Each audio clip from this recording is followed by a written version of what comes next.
오늘 설교 제목을 한번 같이 읽도록 하겠습니다. 이런 교회 되게 하소서.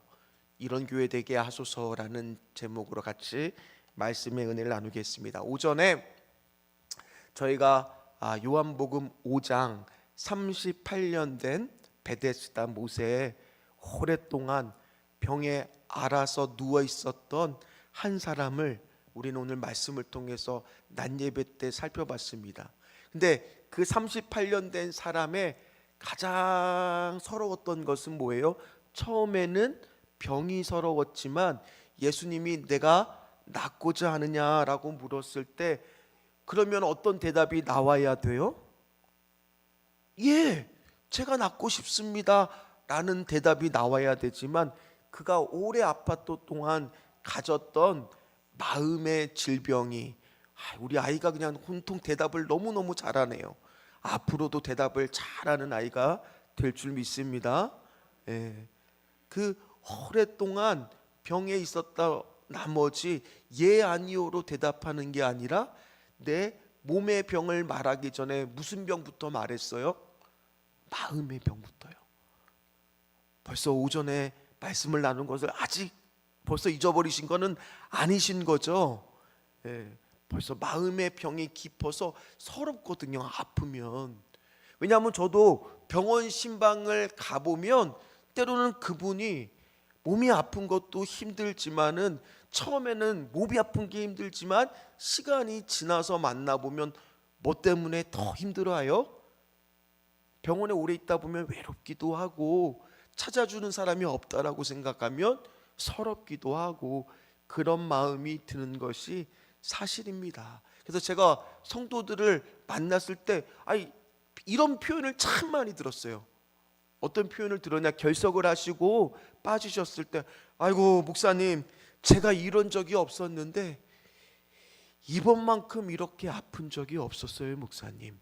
저한테 이런 얘기를 하시는 분을 한 분만 본 게 아니라 여러 분을 봤어요. 이렇게 아파 본 적이 없다고. 그래서 오늘 우리가 다 어떤 경험을 해봤어요? 우리도 아파 보신 적이 있으세요? 없으세요? 그때 고마웠던 건 뭐예요? 누군가가 나에게 전화 한 통을 또는 찾아와서 작은 거라도 관심을 보였을 때 평상시보다 연락 왔을 때보다 어떠세요? 더 반갑고 좋았던 것을 기억을 하실 겁니다. 특별히 오늘 말씀을 하면서 적용점은 간단해요. 우리 주변에 지금 아프셔서 못 나오시는 분들이 몇 분 계십니다. 회복되는 중이고 저도 이제 중간에 계속 물어보지만 이제 나오실 거지만 오늘도 한 집사님이 오랫동안에 아프셔서 못 나오셨다가 오랜만에 교회에 오셨어요. 사실은 주중에 이분을 이 길거리 롯데 아파트 앞에서 만났거든요. 그런데 그분이 물론 나오고자 하는 마음도 있었지만 조금 오래 지다 보니까 자꾸 나도 모르게 마음이 어때요? 깔아앉고 조금은 주저주저하는 마음이 있는데 어떤 분이 전화를 하셔갖고 이번에도 안 나오면 쳐들어간다고, 집으로 쳐들어가겠다고 그 한마디를 그분이 말하는데 막 인상을 쓰면서 우리 집에 쳐들어온대요 목사님 이렇게 얘기하는 게 아니라 좋아서 아주 웃으면서 그렇게 말씀을 하시더라고요. 오늘 이 말씀을 듣고 집에 가셔서 내일 오늘 결석하신 분 또는 지금 아파서 한 2, 3주 안 보이시면 아니면 더 길게 안 보이시는 분 제가 이름 일일이 열거하지 않겠습니다. 우리 마음에 감동이 오시는 분이 있으면 꼭 전화 한 통 해주셔서 위로의 말, 기도의 말을 해주시기를 주의 이름으로 부탁을 드리겠습니다. 왜냐하면 오늘 본문을 보니까요. 자, 오늘 본문의 1절 말씀이 어떻게 시작하는지 한번 같이 읽어보도록 하겠습니다. 1절 말씀입니다. 여호와께서 모세에게 특별히 오늘 우리가 민수기를 읽었을 때에 하나의 중요한 포인트, 중요한 것 중에 하나가 뭐냐면 이 말씀이 되게 많이 반복이 될 겁니다. 여호와께서 모세에게 말씀하여 이르시되 오늘도 이 짧은 우리가 읽었던 본문 안에 1절에도 이 말씀이 있지만 또 어디에도 있습니까? 5절에도 있어요. 그리고 11절도 보세요. 5장 안에 총 3번 등장합니다. 1절에 등장하고 5절에 등장하고 11절에 등장합니다. 맞죠? 그때마다 주제가 바뀌어요. 그러니까 민수기를 집에서 다시 한번 읽고 말씀을 묵상했을 때 어떤 점을 중심으로 읽으시면 되느냐? 여호와께서 모세에게 말씀하여 이르시되. 그러면 뭔가 그 주제에 대해서 모세를 통해서 하나님이 말씀하시는 것이 있다는 거예요.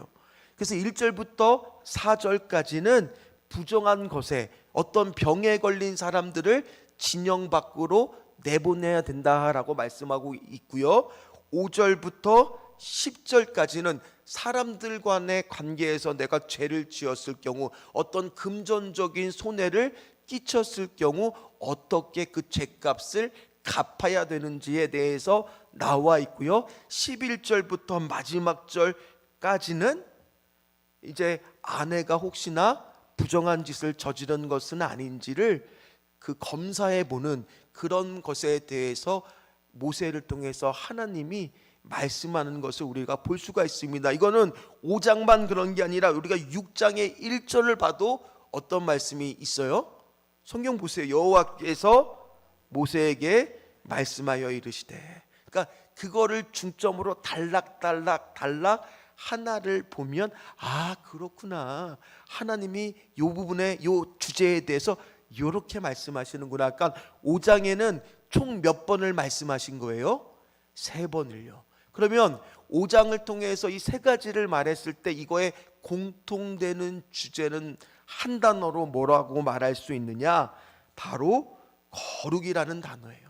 무슨 단어요? 거룩.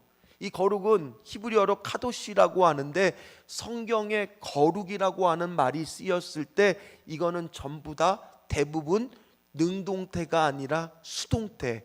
문법적으로, 그러니까 조금 어려운 말이지만 쉽게 말해서 내 힘으로는 할 수가 없는 그런 일들이라는 겁니다. 누가 해주셔야 가능한 거라는 거예요. 하나님께서 그렇게 만들어 주셔야. 내 안에는 거룩함이 나올 수가 있습니까? 없습니까? 없거든요. 그럼에도 불구하고 오늘 레위기 11장 45절에는 이런 명령을 내리십니다. 자, 같이 읽도록 하겠습니다. 나는 너희의 하나님이 되려고 너희를 애굽 땅에서 인도하여 낸 여호와라. 내가 거룩하니 너희도 거룩할지어다. 이것은요, 내가 거룩해져야 된다라는 어떤 명령이 아니라 거룩하신 누구 앞에? 하나님 앞에 내가 나와야 되는 하나님의 부르심이라는 거예요. 왜요? 나는 그럴 수가 없으니까요. 이 거룩이라고 하는 것은요, 우리한테 너무 중요한 주제입니다. 오늘 지금 이 시대를 살아가는 우리도 어떻게 살아가야 되겠어요? 거룩을 잃어버려서는 안 돼요. 예수님도 얼마나 거룩이 중요한지를 말씀하고 있었어요. 간절하게 기도하셨어요.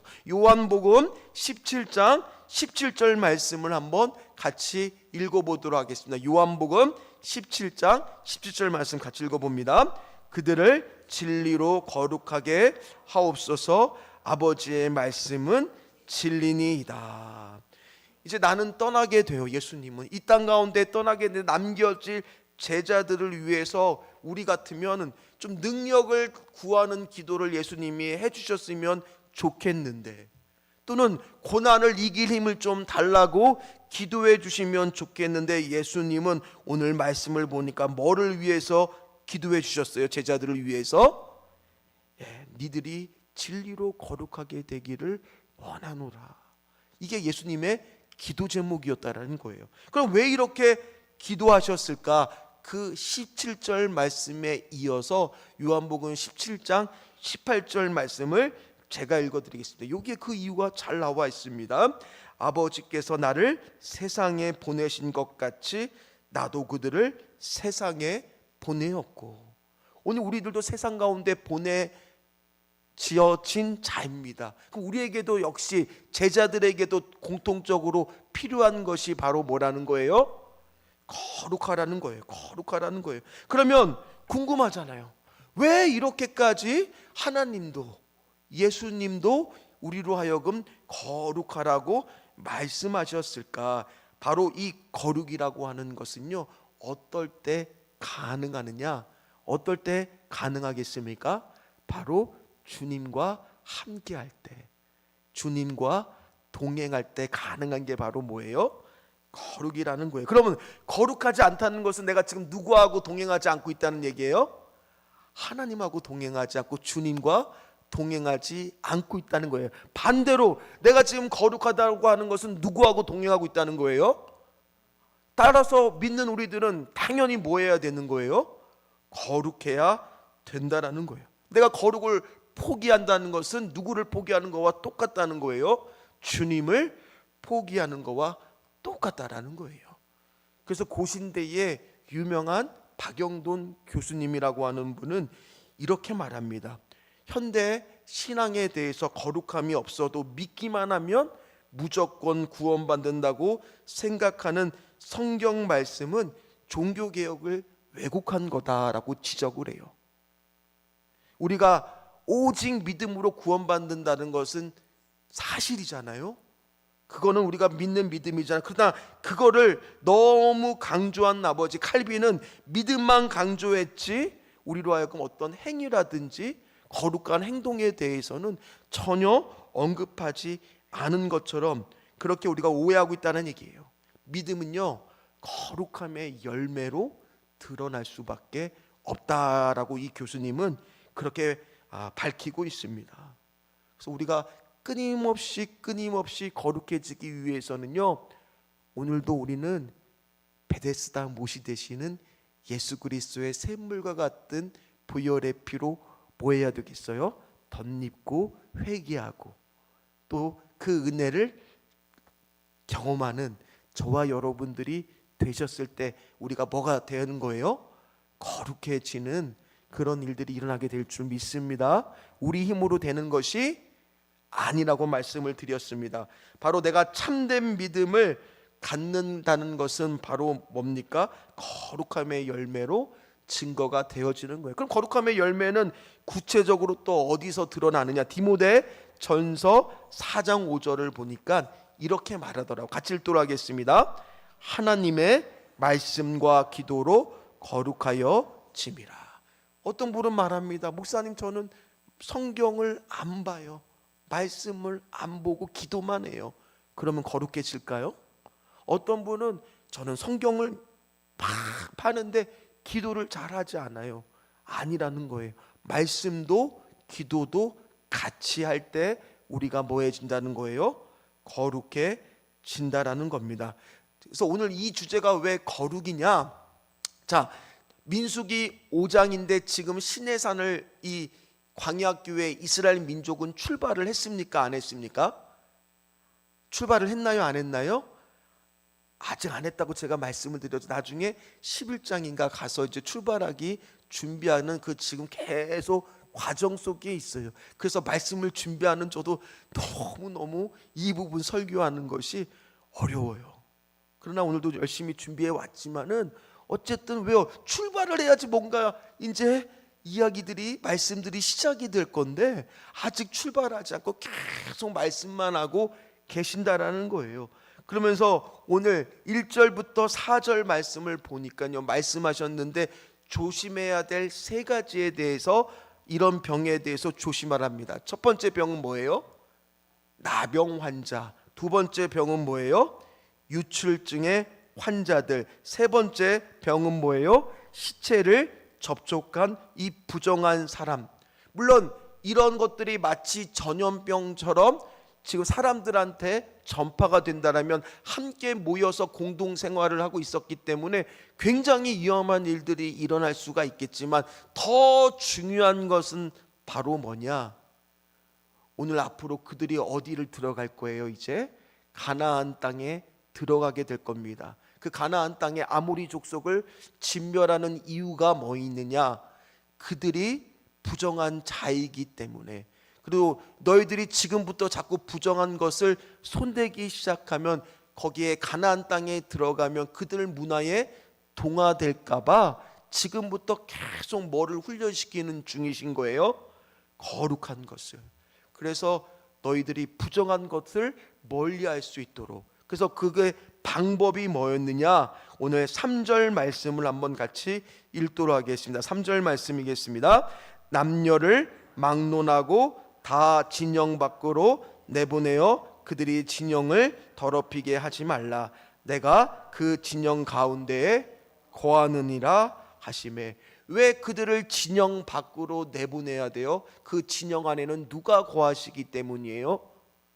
하나님이 거하시기 때문에 부정한 병에 걸린 사람들은 다 진영 밖으로 내보내야 돼요.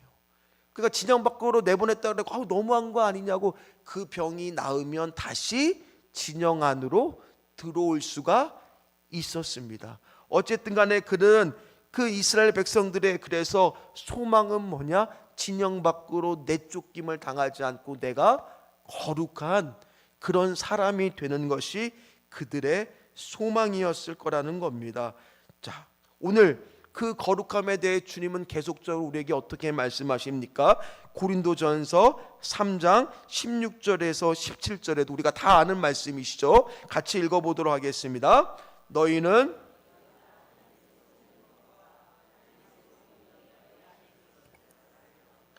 누구든지 하나님의 성전을 더럽히면 하나님이 그 사람을 멸하시리라. 하나님의 성전은 뭐하니? 거룩하니 너희도 그러하리라.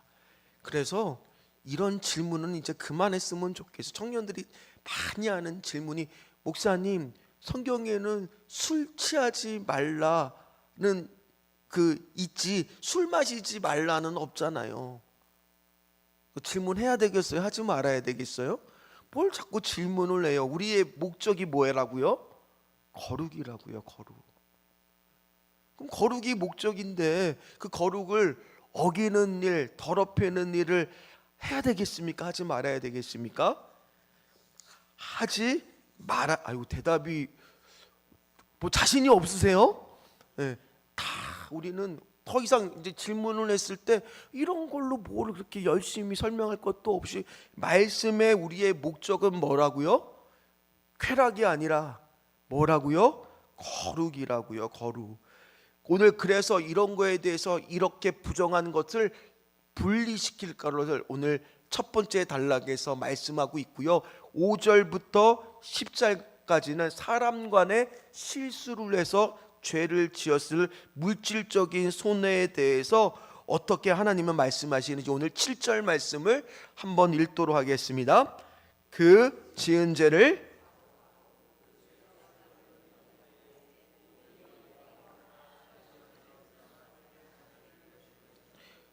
오늘 물질적인 손해를 우리가 때로는 입힐 수도 있잖아요. 손해를 입힐 때도 있을 수도 있잖아요. 그런데 오늘 이 문제를 지금 오늘 말씀에서는 굉장히 중요하게 봅니다. 심지어 6절에 보니 어떤 표현도 있느냐? 여호와께 거역함으로 죄를 지으면이라고 말씀을 해요. 왜 그러셨을까요? 우리는 말씀을 들으면 궁금해하죠. 왜 이렇게까지 물질적으로 사람들한테 관계를 멀어지는 일들을 행했을 때 무슨 문제가 생길 수 있을까?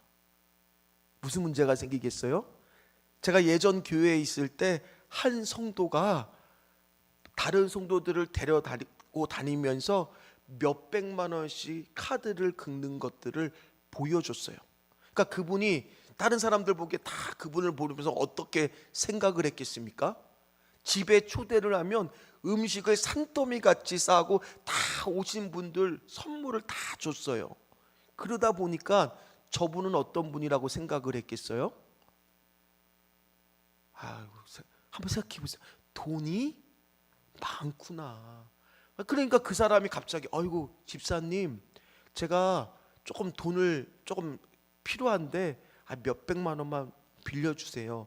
처음에는 그 빌린 돈을 갚았을까요? 안 갚았을까요? 갚았어요. 며칠 지나니까 갚았어요.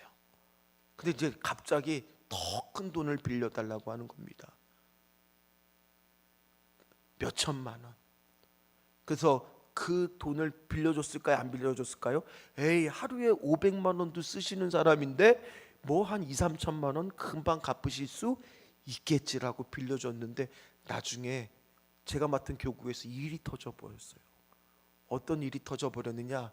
그분이 이쪽에서 빌려서 쓰다가 저쪽에다 갚고 이런 식으로 계속 하다가 결국에 나중에는 그 액수가 커지는 바람에 몇 억이 그냥 놀라지도 않으세요. 그냥 뭐 집 애들 다들 뭐 몇 억씩 갖고 계시니까 한 10억 가까이가 성도들한테 피해를 입히는 일이 발생이 돼요.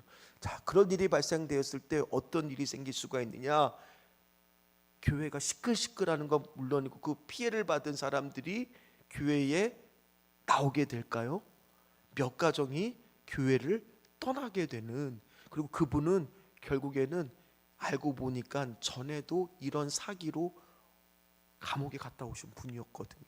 그러니까 그런 목적으로 교회를 다니시다 보니까 계속 나오셔도 또 그런 일을 행하셔서 공동체를 훼손할 수가 있고 여기 안에 분란을 일으킬 수 있기 때문에 오늘 하나님은 이렇게까지 말씀하시는 거예요. 혹여나 누군가가 돈을 빌려달라고 했을 때 주는 마음으로 주실 거 아니면은 교회 안에서도 금전거래는 되도록 하면은 안 됩니다. 제가 빌려달라고 해도 절대로 안 됩니다.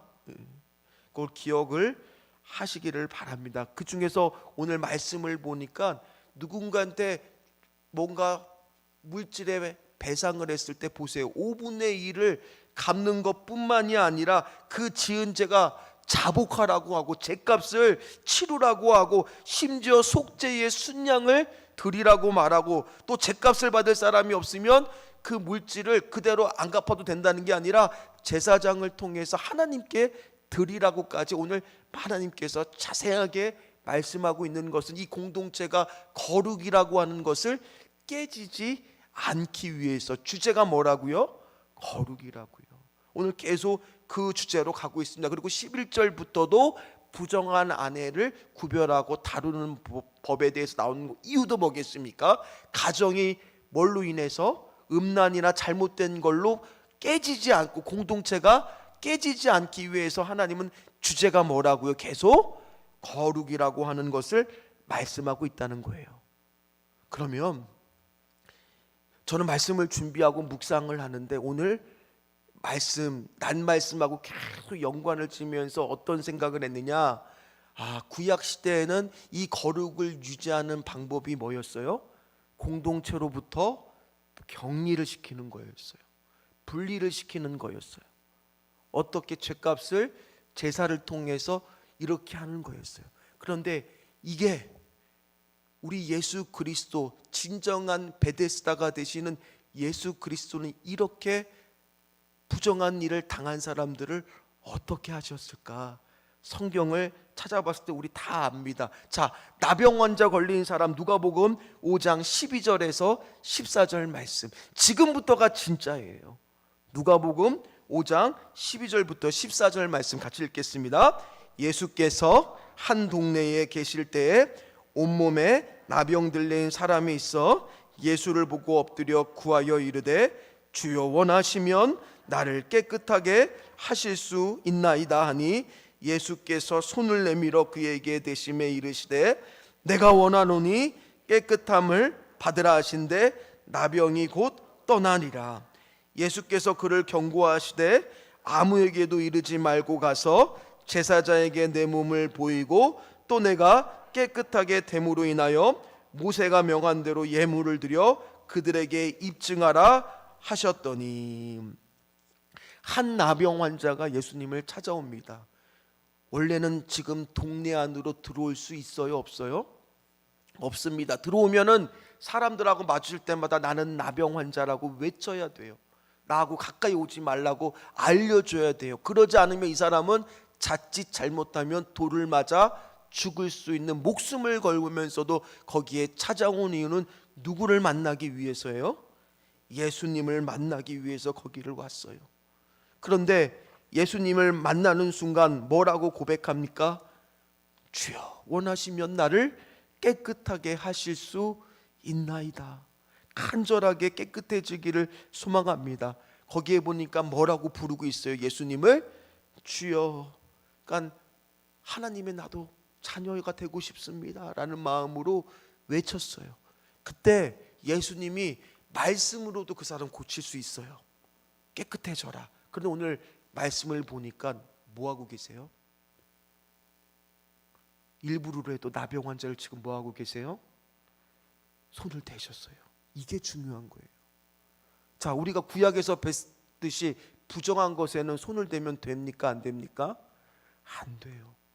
철저하게 분리시키고 우리 공동체 밖으로 내보내는 게 구약의 말씀인데, 예수 그리스도는 지금 어떻게 하고 계세요? 도리어 오히려 만지셔요. 안으로 들어오라고 하세요. 그 몸을 만지시면서 그런 다음에 일부러라도 만지신 거예요. 얼마나 그동안 마음이 아팠을까. 그러면서 오늘 내가 깨끗해지시는 치유의 권능으로 이 사람의 문제를 해결해 주시더라는 거예요. 오늘도 우리가 낮 예배 때도 말씀을 받잖아요. 38년 된 그 기어서 누워있는 환자를 보고 성경에는 딱 병을 낫기 전과 후에 두 마디가 기록이 되어 있잖아요. 그 전에는 무슨 말만 기록이 되어 있어요? 내가 낫고자 하느냐. 그리고 나서는 뒤에는 어떤 말이 기록이 되어 있습니까? 일어나라, 내 자리를 들고 걸어가라. 다시는 이제 이곳에 올 필요가 없다라는 것을 예수님께서는 말씀해 주시잖아요. 다 그런 사람들이 어떤 사람이에요? 오늘 성경 말씀에 나오는 거룩하지 못한 부정한 사람들. 어디 그뿐입니까? 마가복음에 보면 또 다른 곳에도 봐도 혈루증 앓던 여인 12해 동안, 이 사람이 바로 오늘 성경에 보니까 어떤 사람이에요? 유치병 걸린 사람이잖아요. 온갖 노력과 병원을 다 찾아봤지만 가진 재산은 다 치료비로 허비하고 고칠 희망조차도 없는데, 오늘 예수님이 온다는 소식을 듣자마자 이 여인은 역시 부정한 거, 손대면 안 되는 사람이에요. 그런데 알다시피, 우리가 다 알다시피 누구의 옷자락에 손을 대요? 예수님이요. 저는 오늘 말씀을 묵상을 하면서 이 구약의 말씀과 신약의 동일한 죄인들, 부정하다고 말하는 사람들의 말씀을 계속 비교를 해봤어요. 너무 놀랐어요. 어떤 게 놀랐느냐? 구약 시대는 분리하고 거기로부터, 공동체로부터 벗어나는 게 거룩이라고 말했는데, 신약의 말씀들을 계속 살펴보니까 뭐가 거룩이에요? 뭐가 거룩이에요? 예수 그리스도를 만지는 거. 거룩하신 예수 그리스도와의 우리가 손을 잡아달라고 손을 내밀고 그 손을 잡는 것. 진정한 베데스다 되시는 예수님의 샘물과 같은 보혈의 피에 우리가 첨벙하고 들어가기만 하면, 오전 예배 때도 그 감동이 있었지만 내 묵어 있었던 저 깊숙한 내면에 있었던 열등감, 상처들, 아픔들, 모든 것들이 다 뭐가 되는 거예요? 깨끗하게 내 죄악까지 다 씻음 받고, 그래서 내가 뭐해지는 거예요? 주님과 동행하면은 뭐해질 수밖에 없는 거예요? 거룩해지는 거예요. 그렇구나. 구약의 율법을 지켜서 거룩해지는 것은 쉬운 일입니까? 어려운 일입니까? 너무너무 버거운 일이 돼요. 그런데 우리가 오늘 누구의 샘물과 같은 보혈의 피를 덧입는 것은, 예수 그리스도를 덧입는 것은요, 우리 다 할 수가 있어요. 그분의 오늘 앞으로 나가면 돼요. 십자가 앞에 나가면 돼요. 그분에게 은혜를 구하면 돼요. 오늘 예수님은요, 그래서 이 12의 혈루증하는 여인에 대해서 옷자락을 만진 거에 대해서 조용히 만지고 그 여인은 떠나려고 그랬어요. 그런데 누가 나를 만졌는지 아시면서 그 사람을 불러서 간증하게끔 합니다. 자, 누가복음 8장 47절 말씀을 읽도록 하겠습니다. 여자가 스스로 숨기지 못할 줄 알고 떨며 나와 엎드려 그 손댄 이유와 곧 나은 것을 모든 사람 앞에서 말하니. 주님을 전하라고. 앞으로 네가 이렇게 고침을 받고 거룩함을 입었으니 너는 이제는 앞으로 그렇게 살면 안 되고 주님의 복음을 전하는 자로 살라고. 오늘 이게 남의 말씀처럼 들어서는 안 돼요. 오늘 어떤 말씀으로 들어야 돼요? 나한테 주시는 말씀이구나. 삭개오는 어떻습니까? 오늘 삭개오가 바로 남한테 재물의 피해를 입힌 사람이잖아요. 원래 오늘 말씀해 보면 몇 분의 몇만 더해서 갚으면 돼요? 5분의 1만 더해서 갚으면 됩니다. 나 예수님을, 그의 이름을 부르자마자 내려오고 예수님이 너의 집에 유하겠다라고 그 기쁨이 넘치니 집에 가는 도중에 어떤 마음이 들고 그의 마음에 변화가 일었느냐. 잔치를 뵙고 예수님한테 식사하는데 갑자기 벌떡 일어나 이렇게 고백하더라는 거예요. 누가복음 19장 8절 말씀을 같이 읽도록 하겠습니다. 삭개오가 서서 주께 여짜오되 주여 보시옵소서. 만일 누구의 것을 속여 빼앗은 일이 있으면 내 갑절이나 갖겠나이다. 삭개오 같은 자도 예수님을 만나니까 뭐가 되는 거예요? 거룩한 자가 되는 거예요. 그 기쁨이 너무 넘쳐서 5분의 1이 아니라 내가 내 재산의 절반이라도 다 나눠주는 것뿐만 아니라 4배를 더 갚겠다라고 그 기쁨의 감격으로 선포했을 때 예수님이 뭐라고? 이 사람도 아브라함의 자손이다. 오늘 구원이 이 집에 이르렀다라고 말씀해 주시지 않습니까? 오늘 우리 가정도 하나님, 우리 자녀들도 하나님, 이 심령 안에서도 주님이 뭐가 일어나면, 만지심이 일어나면, 주님이 오늘도 십자가 그 피 흘려 돌아가신 그 손길이 우리 가정에 임하기만 하면, 우리 자녀들한테 임하기만 하면, 오늘 나에게 임하기만 하면 어떤 일들이 일어나겠습니까? 나도 거룩해질 수 있는 거예요. 우리 가정도 회복이 될 수 있는 거예요. 오늘 마찬가지입니다. 오늘 가늠한 여인은 어땠습니까?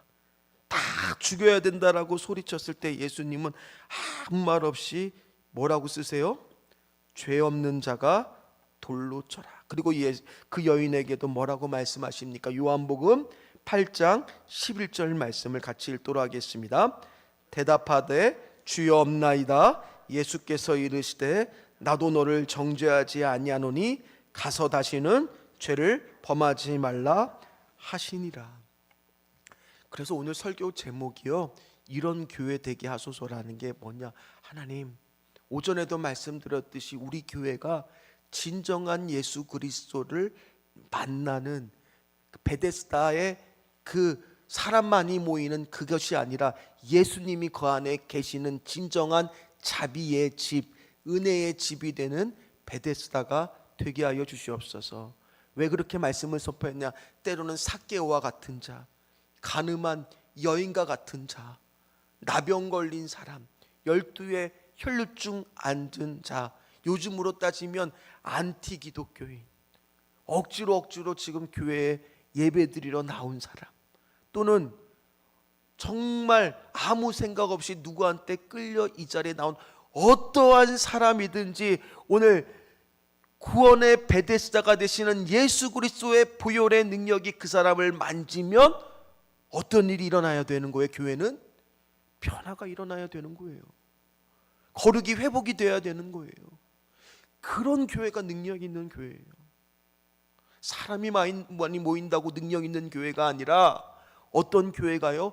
이 안에서 정말 예수 믿고 구원받아서 세례를 받는 사람들이 늘 있는 교회, 죄인의 구원을 받는 은혜가 있어서, 전에는 내가 예수님을 싫어하고 거부했던 안티크리스찬이었는데 막 예수 믿는 사람을 막 욕했던 사람인데 와서 예배를 드리고 말씀을 배우고 예수님의 만지심이 있으니 변화되는 사람. 난 이제 예수님이 꼭 필요합니다. 오늘 이런 일들이 우리 신전주교에 일어나기를 간절히 소망합니다. 오늘 예수님은요, 말씀을 마무리를 하도록 하겠습니다. 뭐를 통하여 부정한 것을 거룩으로 바꾸고 계세요? 예수님의 그 십자가 보혈의 은혜로 말미암아 모든 부정한 것을 덮어서 오늘 그것을 바꾸고 있다라는 얘기예요. 오늘 하다못해 여기에 신천지라고 들어온 사람조차도 주님이 원하시면 그 사람을 만져서 바꿀 수 있는 교회, 어떠한 사람이 오더라도, 어떠한 마음의 상처를 입은 사람이 오더라도, 어떠한 아픔이 있는 사람이 오더라도, 어떠한 돌같이 굳어진 마음으로 도저히 변화될 것 같지 않은 사람이 오더라도 어느 누구도 그 십자가 앞에 보혈의 피를 입으면 변하지 않을 사람이 아무도 없을 줄 믿습니다. 그거를 경험하는 교회가 우리 교회가 되기를, 그렇게 쓰임받는 교회가 되기를 간절히 소망합니다. 간절히 소망합니다. 예수님이 때로는 병에 걸린 사람들조차도 이곳에 오셨을 때 주여 나을 수 있는 은혜도 베풀어 주시옵소서. 그러나 더 중요한 것은 그 안에 모든 죄악의 문제를 해결해 주시는, 모든 아픔의 문제, 내면의 문제, 우울증, 공황장애, 어떠한 것들이 있더라도 이곳에 오는 그 순간 치유의 역사가, 구원의 역사가 일어나는 우리 신전주교회가 되게 하여 주시옵소서. 그렇게 되기를 늘 기도해 주세요. 이런 교회가 되기를 간절히 소망합니다. 거룩함을 회복하고 열망하는 교회. 그러나 그것은요, 우리 힘으로 안 돼요. 누구를 통해서? 예수 그리스도를 통해서만 이제는 가능할 줄 믿습니다. 그 예수님의 만지심이 있는 우리 교회가 되기를 간절히 소망합니다.